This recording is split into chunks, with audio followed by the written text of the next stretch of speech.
So we are seconds after my last video. If you're paying attention to the chat, here it is, just for proof.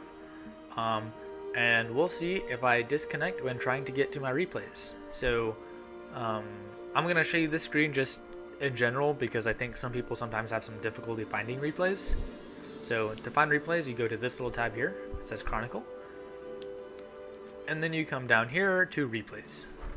And I'm not sure what happened because all of the replays in my replay folder are gone. When I try to put things in there, they don't show up.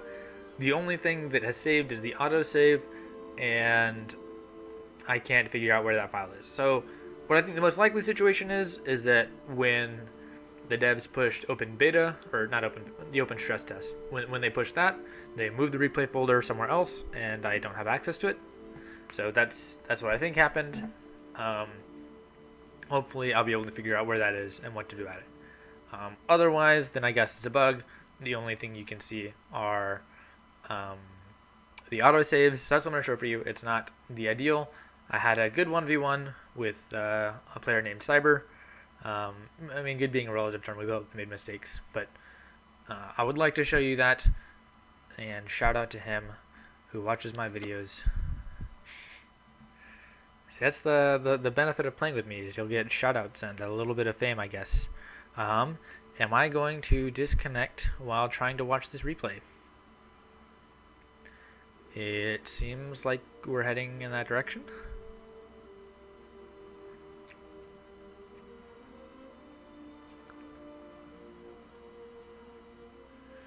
Alright, well, I will cut until I get to the replay. Alright, we are in. It did crash. I've got another replay file going, etc. Alright, so I am not going to show you these other players, or I'm going to try to avoid showing them as much as possible just because I didn't ask their permission to post this.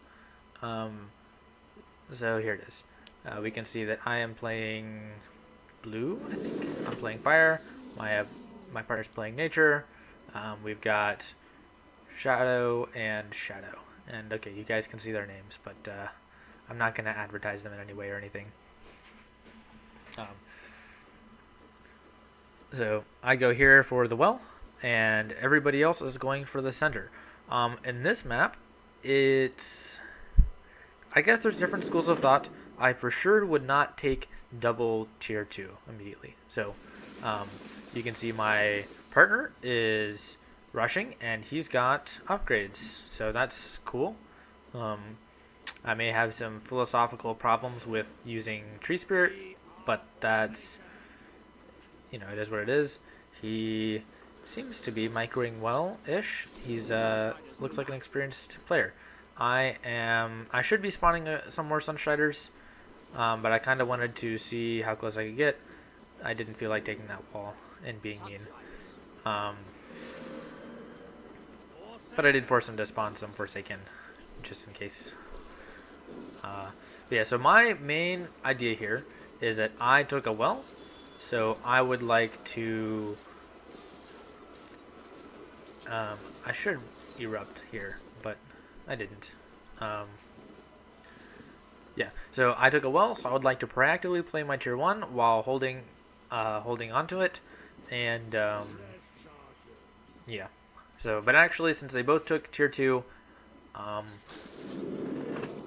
what we probably should have done was both run and rush them. Together, 2 tier 1s would beat 2 tier 2s with no power. I'm going to run over here and try to erupt. That wasn't really worth it because I'm going to lose my scavenger here. But again, the longer I can stall out the game without letting them rush me, the better we're going to do, because I've got now 2 wells here, right?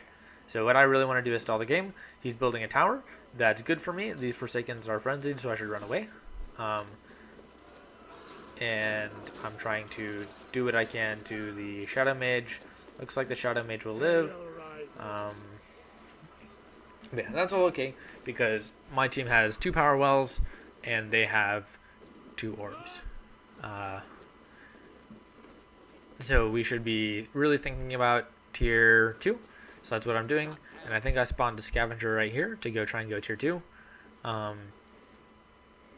we'll see what these guys are doing. And this guy is taking wells. So if you can get away with taking wells and then tier 2, you'll be at a power advantage for somebody who takes tier 2 and then wells, right? Because now, in theory, I've got 1 well. Actually, I've got 2 orbs. But okay, so he's got 2 wells too, right? So I've got 2 wells, and we both have a monument.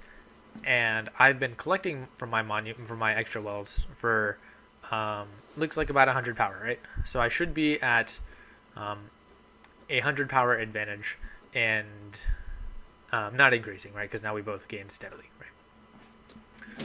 But that's roughly what we're looking at. I'm coming over here to grab a well, which I shouldn't really do, but I've never played with my teammate before, so you know, coordination is not really what it is. So I want to have these wells secure for the future, right?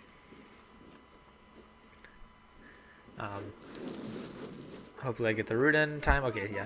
So I noticed it kind of late. I probably should have rooted first, because now the life weaving will start to damage my well. Meanwhile, my scavenger is over here attacking, but I totally forgot about it. I am saving for 90 power to use this thing. And what he did was kind of bad. What he did was he double buffed, right? Which means that when I debuff, he lost both of those buffs. Meanwhile, over here, I'm going to lose my guy, but that's okay. I should run. And now I'm going to do something silly. What I should do is root him, kill him, right? But what I'm doing is chasing after him, hoping I can get an erupt. That's bad. By the way, over here stuff is going on. I think I may have healed him, but yeah. So I'm going to lose both of these gladiatrix trying to kill him. So this is just like a terrible, terrible, terrible trade, what I'm doing here. That's bad. That's like 75 times 3. 70 times 2 times plus 75. Yeah. And then I'm going to get rushed here. And now we see the Death Glider, because I don't have an S counter, so I'm going to use the Death Glider. What I'm doing is I'm trying to knock back these Forsaken until they die, and then I'm going to use my Twilight Minions, which just have good stats in general, to try and attack the Skeleton Warriors. So what he should be doing with these guys is trying to kill my Death Glider, but you can see what I'm doing is I'm running away, trying to make him waste some micro, and then I get a shot in these, make them knock over. These guys have died. Yeah, I just did something with my power. And I've got the Firestalker, right? Again, going to be useful as an S counter, and then I can come over here and start clipping him. Dirty, I know, but my cards are weak. You know, what do you got to do? So he's got the Nox. I didn't notice because I think I was over here. I was definitely over here. I think this is my heal, yeah. And what I should have done was just backed off and used a Skyfire Drake to kill these guys. I did notice at the end backing off, but he was able to get this charge shot off, and then microing is bad. He still got me. I forgot about these Twilight Minions.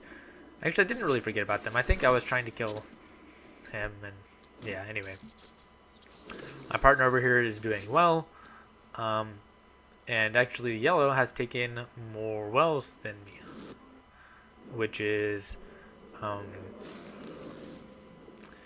problem because I'm about to rush him now, right? So wells are a long-term advantage, but you're at a short-term disadvantage. So yeah. Then what I'm going to do is pull my Skyfire Drag, pull him back to heal, but then he spawned another Nox Trooper, so I'm going to go out and try and kill that guy again. Looks like he got the shot off first, and I should ravage him just to survive, but he died. Sad. But I've got power to make another one, which I should be doing now, and I am doing now.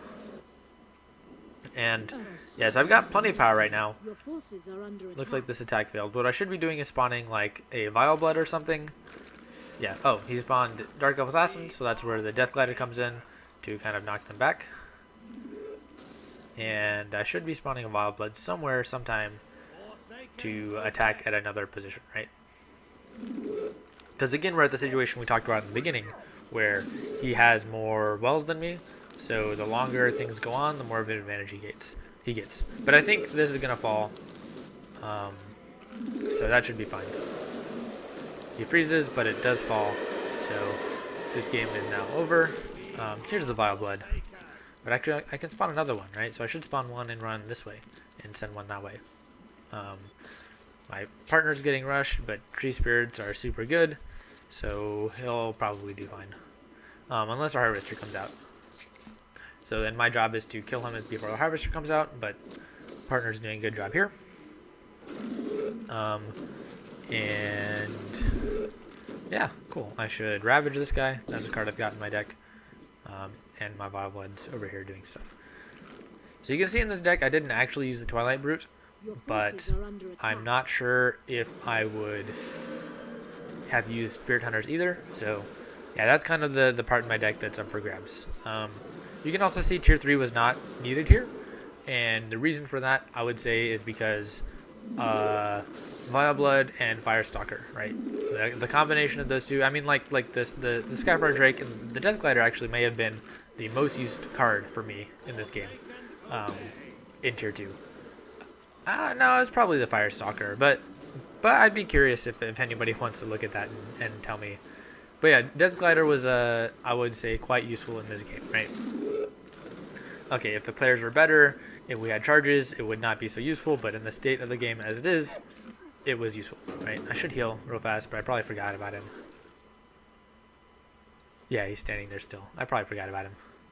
Yeah, well, these things happen. I'm rusty. Oh, I didn't forget about him. Okay, but I'm not healing him either.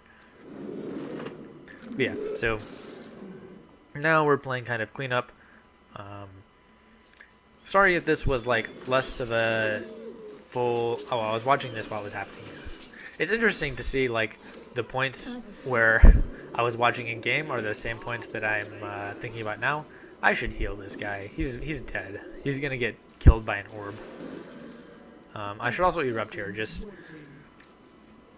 I don't know if I've seen him play Kobold Trick, so that's probably why I didn't erupt. But in general, you should just do that. Yeah, he gets killed by the orb. You know, 50 power and a Ravage could have saved him, or 80 power and a Surge of Light could have put him to full health. You know, all these things are fine. Your forces are under attack. I should root him to prevent him from getting to me, but I didn't. You know, it's a learning process. I don't know what he's doing. Probably that was a micro mistake. You know, that Phoenix was not useful. I can just heal and everything's fine. I actually even healed my Drakes a little bit too. Yeah, sorry if I'm not kind of comprehensively covering everything and explaining what my partners are doing. Mostly my goal was to explain my thought process here, aligning with the choices I made in building my deck, right? So you guys can see kind of what cards in my deck are the most useful, at least in this 2v2 game, right? And it seems like the most useful cards have been these three right here. These are comprising most of what I'm doing in tier 2, right? Opponents quit, we win. This is actually the first game I was able to complete without a disconnect. So that was cool. I hope you guys like this. Hope you guys were able to extrapolate some information about useful cards in Fire Nature, and then also beyond. So I think I'm probably pretty famous for this, but if you guys don't know, I wrote a behemoth of a guide for how to build a deck on the forums. I'll attach a link in the description below, and it's still in progress in theory, but I don't think I've touched it in a couple years, but I'm gonna finish eventually. Thank you guys for watching, and if you want me to make comments on how I can build other decks based on the things I have, then feel free to leave some comments, and I will do my best to do so. Thank you for watching.